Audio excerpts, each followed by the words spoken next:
শ্রেষ্ঠ সিপাহী মোস্তফা কামাল রেলওয়ে খেলার মাঠে আছি। তো এই মাঠের অন্যতম একজন আয়োজক এখানে বিভিন্ন টুর্নামেন্ট সহ সবাইকে নিয়ে সুন্দর একটা মাঠ করার ক্ষেত্রে তিনি এগিয়ে গেছেন। এখন আমরা বলতেই পারি যে কমপ্লিটলি মাঠ। কথা বলবো টুর্নামেন্ট পরিচালনা কমিটির সম্মানিত সভাপতি, জনপ্রিয় ক্রীড়ানুরাগী, এবং আমরা দেখেছি মুগরা স্কুল সহ বিভিন্ন স্কুলে সমাজসেবক সহ ম্যানেজিং কমিটির সাবেক সদস্য জনাব সাহেব আলী সাহেব কেমন লাগছে এই খেলাটি?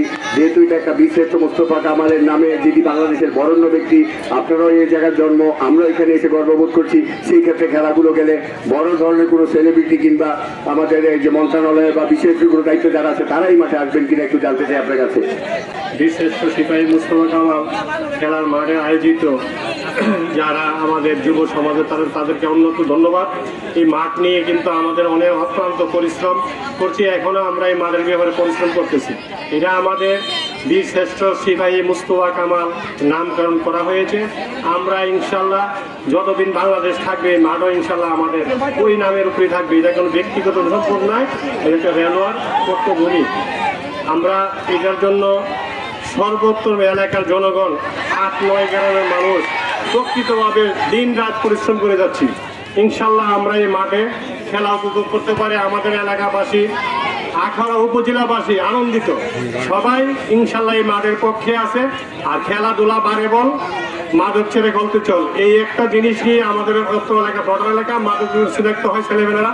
খেলাধুলার মাধ্যমে তাদের অসুস্থ করে ওই দিকের থেকে তাদেরকে আনার জন্য আমরা অপ্রান্ত চেষ্টা করে যাচ্ছি। ইনশাল্লাহ আপনারা সবাই দোয়া করবেন মাঠটা যেন আমাদের শক্তিগতভাবে থাকে।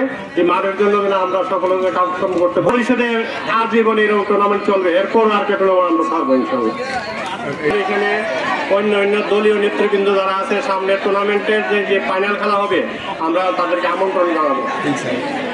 পাশে ইনশাল্লাহ একটা মঞ্চ তৈরি করবো। রেলের কান্দাটা মনে করেন 200 ফুট লম্বা 2টা সিঁড়ি করবো আমরা, একটা মনোবস্থা আমাদের আছে। ইনশাল্লাহ আমরা এটা করে নিব ইনশাল্লাহ।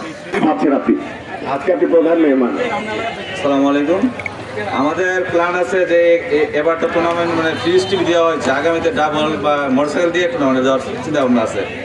আর আমাদের কমিটির সবাই মনে হয় অত্যন্ত পরিশ্রম করতেছে। কাউসার মামা থেকে ধরে মদিনের মহিউদ্দিন, এরকম প্রায় আমরা 80 জন, অনেক 80 জন কমিটির ভিতরে আছে। সবাই পরিশ্রম করতেছে। মানে যুবকরা কি বলছে? যুবকরা সবাই মানে আনন্দের সহিত অনেক মা বোনরাও খেলা দেখতেছে, তারাও কি এটা নিয়ে খুশি? মাঠটা নিয়ে সবাই খুশি। এমনি মুরগা ইউনিয়ন থেকে ধরে আখাউড়া ইউনিয়ন সবাই। আপনারা দোয়া করবেন যেমন আমরা মাঠটারে সুন্দরভাবে এটা মানে ইয়ে করতে পারি। এই দোয়া করবেন, আপনারা সহযোগিতা করবেন মিডিয়া থেকে। আমরা আর আমাদের মিডিয়া কবির ভাই যারা আছে, আপনার বন্ধু বান্ধব সবাইকে বলবেন যে আমাদের মাঠটার জন্য সুন্দরভাবে একটা ইয়ে করতে পারি, সেই ধরনের একটা সহযোগিতা করে।